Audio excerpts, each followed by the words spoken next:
This is the Valley, a vanished world from a forgotten time. Here on the Welsh borders lies a remarkable farm, one that is trapped in time, being restored to how it would have been in the reign of James I, the year 1620. Here a unique project is about to take place. 5 hand-picked experts are going to run it as it would have been 400 years ago. Working without any modern conveniences, they'll be toiling to make the farm work for a full calendar year. Over the next 12 episodes, we'll be following our team through the months and seasons, from the warmth of summer to the dark depths of winter, as they turn the clock back to rediscover a way of life from an age gone by.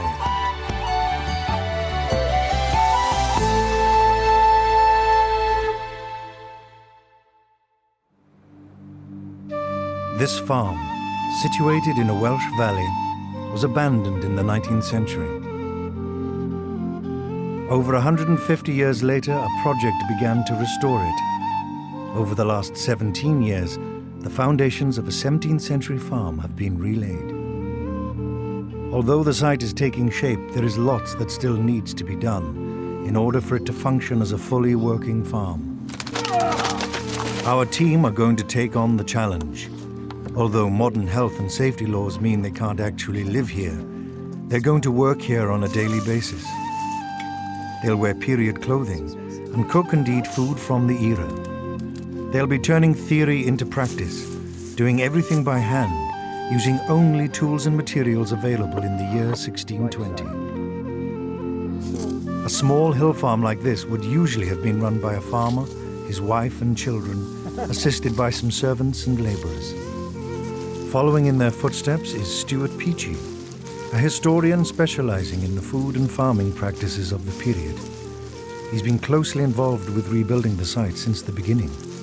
In theory, we know what we're doing for the next 12 months, but many of these practices haven't been used in Britain for hundreds of years now. It's also the first time on the farm that we've had a full team to run it over a complete calendar year using these original techniques. So there's a lot to find out. Is it really going to work or not? No, yeah, but you're getting the follow-through better. 4 other experts have been recruited to join Stuart. Historian Ruth Goodman specializes in the clothing and social customs of the era. She's an advisor to the Globe Theatre and has been a consultant on films like Shakespeare in Love. I've done lots of the sort of domestic and social tasks that a farmer's wife would have needed to have done. But what I'm really looking forward to is some of the bigger agricultural things like the year-round care of animals, sheep shearing, a wheat harvest, which I've never really had a chance to try before. Come on, gorgeous. And there are 3 young archaeologists. Chloe Spencer has the most practical experience of working with animals. Good girl. I grew up on a farm, so I'm not too worried about working with the animals generally. I'm a little bit apprehensive about working with period breeds in a 17th century setting. I've no idea how they'll react and how to work with them, really. So I think it's going to be quite a challenge.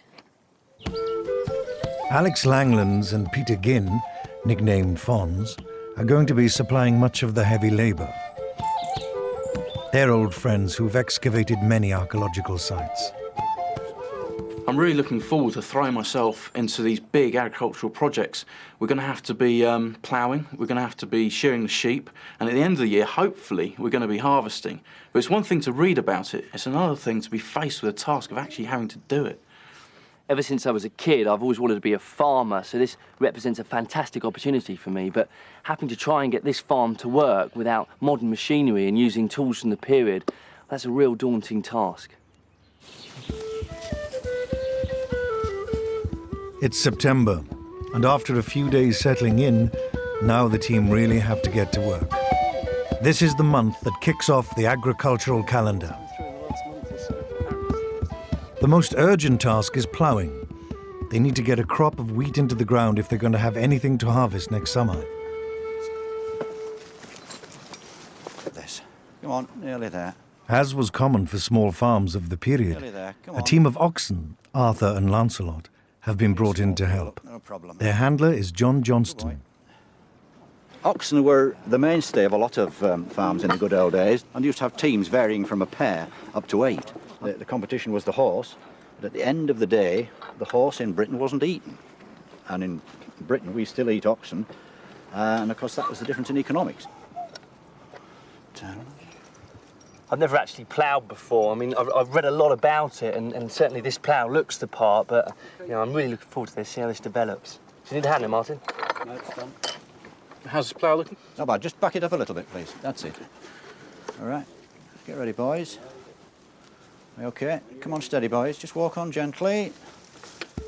Right, walk on, boys. Walk come on. Hurry up. Come on, walk on. Off we go, that's it. Good boys. Come on, boys. Walk on. Walk on. Good boys. Good boys. Come on, walk on. Go on, Mark. These are English longhorn oxen, and these two, as you can see, are about a ton apiece, which is a lot fatter than they should be. But they wouldn't let them get too thin because they needed the meat at the end of the day. But Arthur and Lancelot here are about 12 and a half years old, and in theory they would work until they were about 15. Walk on. Bit rocky coming up, boys. Walk on. It's probable that nobody's used a plough like this since the 17th century in this country, but we do at least have period diagrams and instructions from which we've been able to rebuild this one. An acre used to be the amount of land a man could plough in a day, so as we've got half an acre here to put down to grain, we should be finished by lunchtime. Come round. Just come gently now. Just go steady now. Steady. The oxen are pulling their weight, but the team are struggling with the plough. Go up. Go up. Whoa. Whoa. Is she clogging or is she? Yeah. Problem is it gets pinched between the... Is it worth taking the coulter out? I just wonder that. Yeah. Stuart, can I have a mallet, please? What's happening, Fons? It's clogging up between the coulter and the ploughshare, so I was just going to raise the coulter a bit. The coulter, the metal pin, that's supposed to actually do the cutting, and the share, well, that divides the earth. But what we're finding is that between the coulter and the share is we're picking up loads of stubble, and that's just blunting the share, so it's not going anywhere. So what we're going to try first is to remove the coulter out of the equation, just see if the share is enough to cut.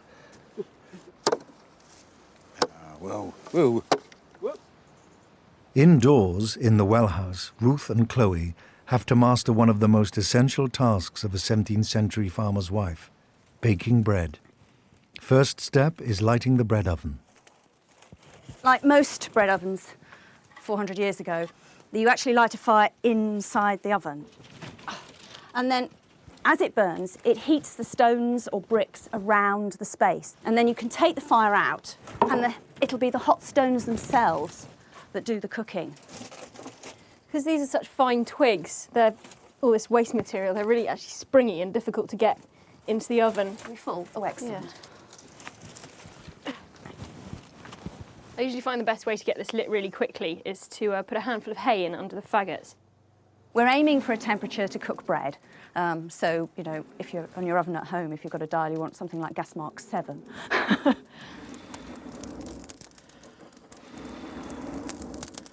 Walk on. Come on, boys. Well, that's the business.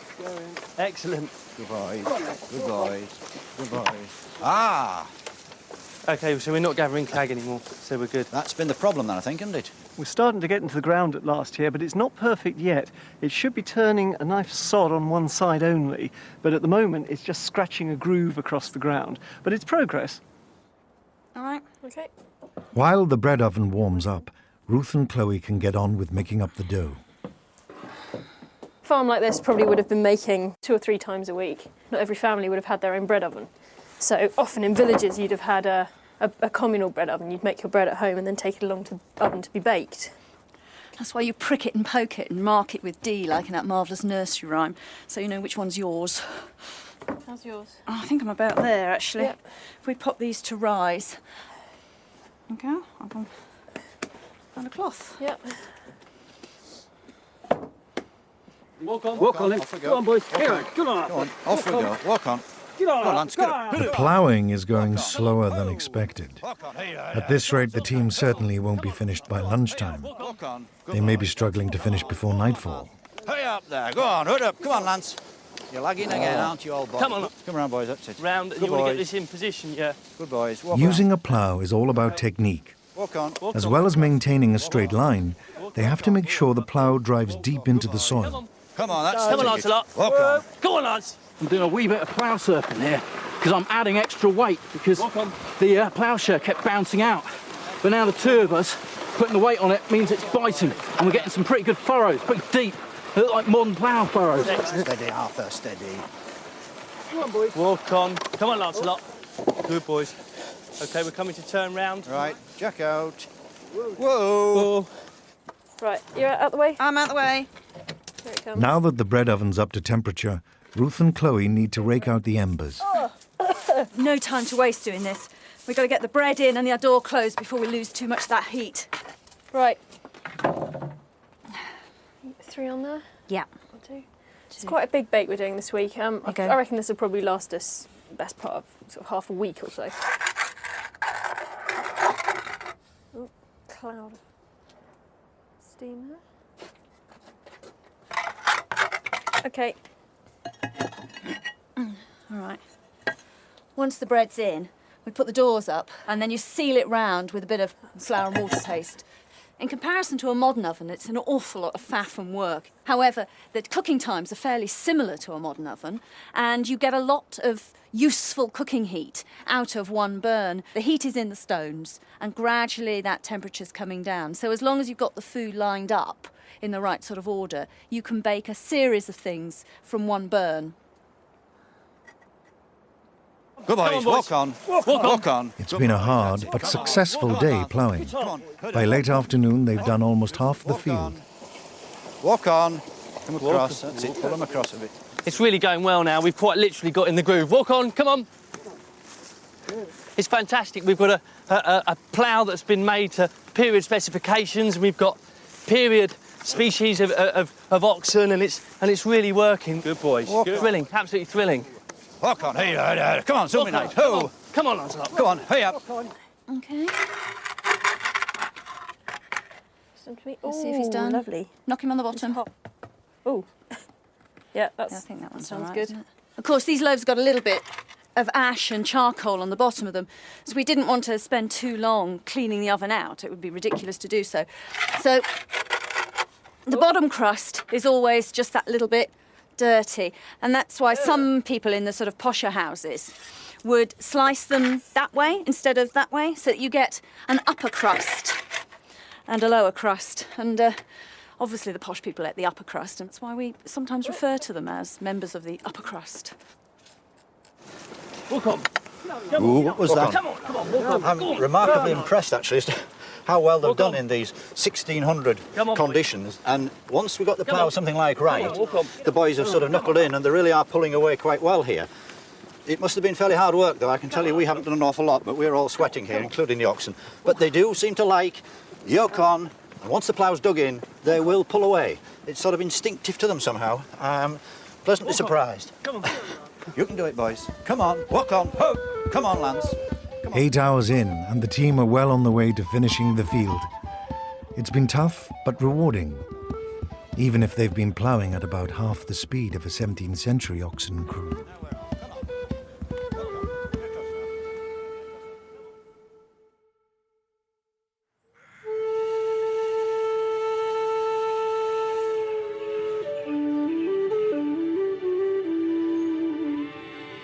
A new morning in the valley.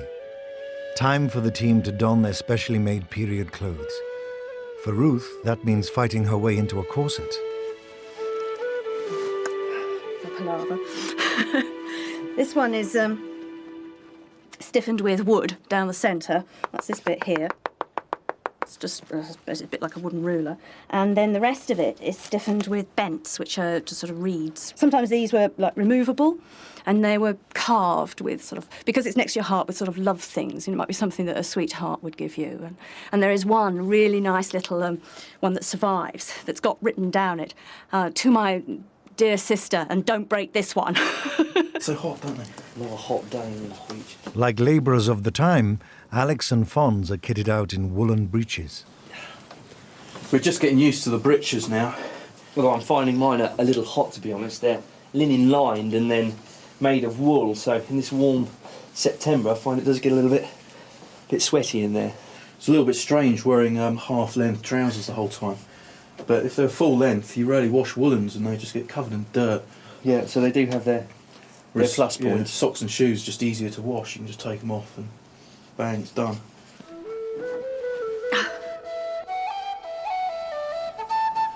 This shirt, it's a linen shirt. It's absolutely enormous. That's the forehead cloth.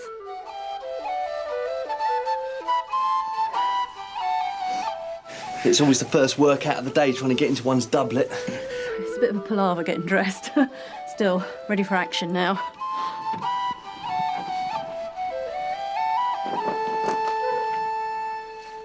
One of Chloe's daily tasks is mucking out the farm's period porkers. Hello, piggies. You happy piggies? Come on. Come on, out of the way. Come on, boys. The breed of pig we've got here is a wild boar Tamworth cross, which is about the closest you can get to a 17th century pig. They're different from modern pigs in that they're a darker colour, this sort of rich dark brown, with a wiry coat. Modern pigs are almost bald and pink, and they can get easily sunburned. Well, these guys, they're used to being out all the time. I'm just learning about mucking out pigs. It's a new one for me, I have to say, and probably the worst smelling animal I've ever had to do. But it's funny what people say, pigs don't sleep in their own mess. They really don't. They've left all the muck and mess at the front of the pen. And where they're all lying down at the back, it's still nice and clean.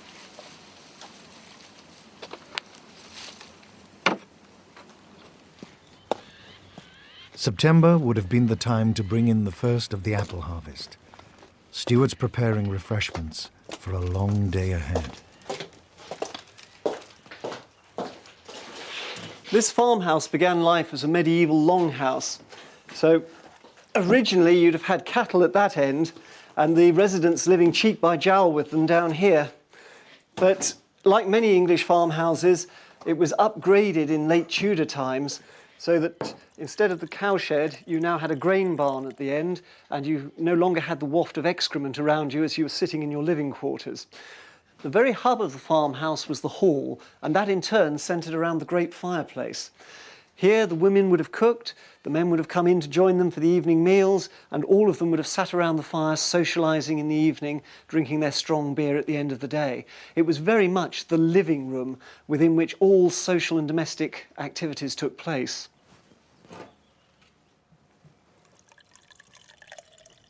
To help bring in the apples, Chloe is going to press the valley's workhorse into service. This is Blackthorn. She's an ex-pit pony. She's actually a fell horse, which is not local, it's from up in Yorkshire. Short, stubby legs, which is ideally suited to this kind of work. Stand. I've only known Blackthorn a short while, and I can see already she's got a hell of a temper on her. She's been dancing around on the end of this rope, so I think we're going to have a bit of a problem on our hands there. Not only is it going to be a challenge getting her fit again, but also getting the boys working with her.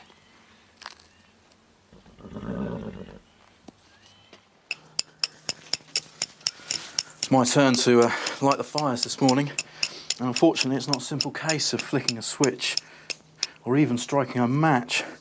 No, back in the 17th century they've used a flint and a steel.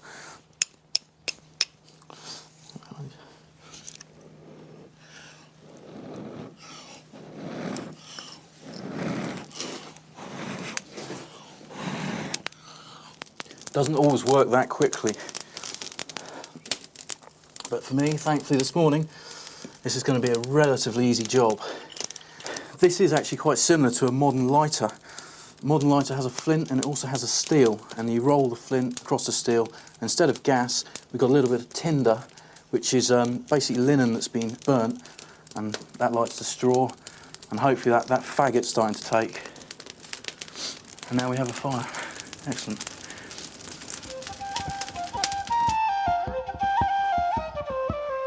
Autumn was a crucial time for bringing in fruit crops such as apples. They'd be carefully stored to provide an extra food supply for the winter ahead. I can tell they're ripe. Partly this tree's got quite a few that are already rotten on it. It's a characteristic of the Cornish aromatic. We've got quite a few windfalls on the ground, and if we bite in, you can see we've got really dark black pips inside there. And that's another sign that it's fully ripe and ready to go. Oh, that's a lovely taste. What type of tree will we get that? Even with Blackthorn's help, it's going to take several trips to the orchards to bring in all the apples.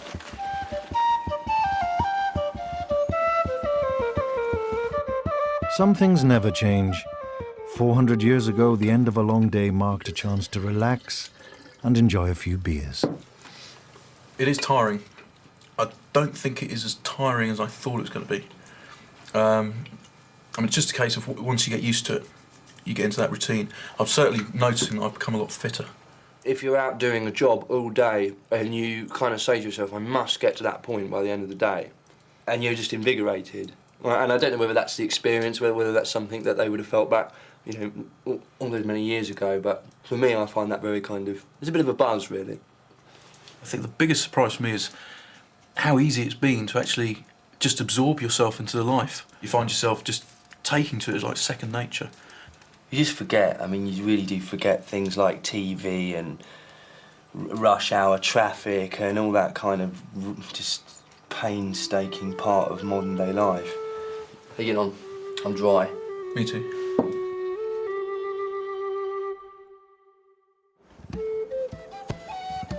A fresh day on the farm means Alex and Stuart can start sowing the freshly ploughed fields with wheat. It's their main crop. They need to make sure it's well established before the winter frosts come. What we're doing at the moment is broadcasting the seed, throwing it evenly right across the field here. And the trick and skill for the farmer on this is to get an even cover. Otherwise, you're going to waste a lot of your seed corn.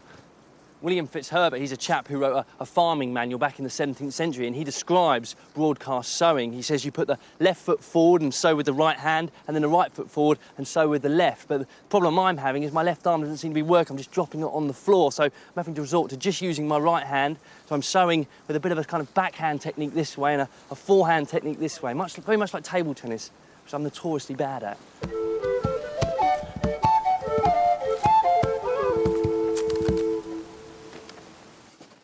Pigeon was a common farm dish in September. With fields freshly sown, rather than let pigeons eat the seed, farmers ate the pigeons. And unfortunately, they don't come oven ready, so I've got the job of plucking them and then gutting them. This is remarkably easy. The feathers just are peeling away from the skin. I've only been here for, 3 weeks? And already I'm getting a very good idea of what it must have been like to be living back in the 17th century. Just the fact that you can't come in from the fields and slam something in the oven. You've actually got to pluck your birds, you've got to knead and bake your bread. Everything just takes so much time. Oh! Hung up beautifully. There she goes. Stuart and Alex are going to use a hawthorn branch to make a rustic harrow to rake over their newly sown wheat seed.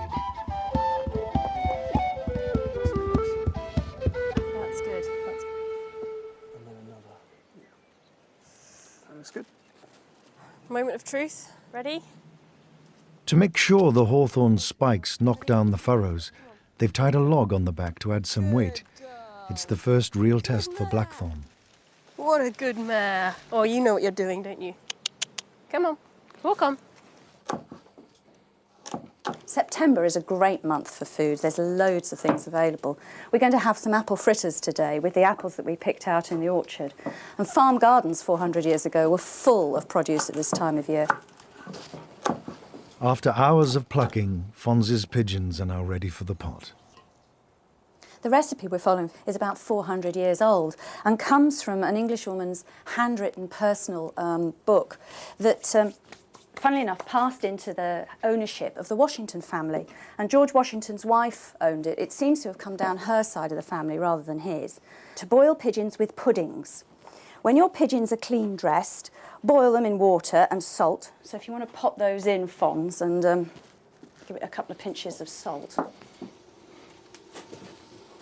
Then it says, then take for the pudding some grated bread, a little flour, 3 or 4 eggs and a little cream. Take marrow or beef suet. I think I'm going to use butter, actually, instead. Mace, nutmeg and cinnamon to your taste, and a little sack. Oh, you're a strong chap. There you go, Fonz. Thank you. Before I came to work on the farm, I thought food from the 17th century was going to be tasteless. Sort of boiled carrots, brains, stewed turnip. But I've been pleasantly surprised. The food has been fantastic. The recipe requires that the dumplings be wound up in a piece of cloth, tied into sections, and then boiled over the fire.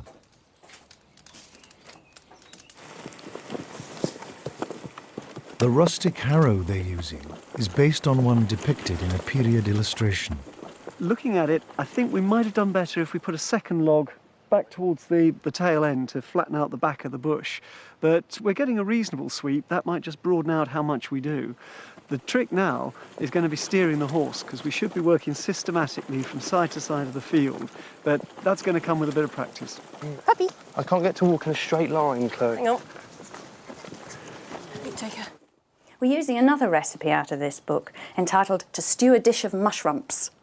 They're a marvellous free food at this time of year, mushrooms, although quite a lot of people in the 17th century were very suspicious of fungi in general. On the other hand, some people thought that they were an aphrodisiac, so... Good girl! A couple of hours in, and they're slowly getting to grips with harrowing. It needs doing quickly to prevent any birds scoffing their seed. Use your elbow, put your elbow against her shoulder and keep leading. She needs to do that to get the momentum up. I don't have any experience of this, so it's a bit of a learning curve, very steep learning curve for me. But it seems to be working okay. She's not too bothered by it. And Alex is doing really well.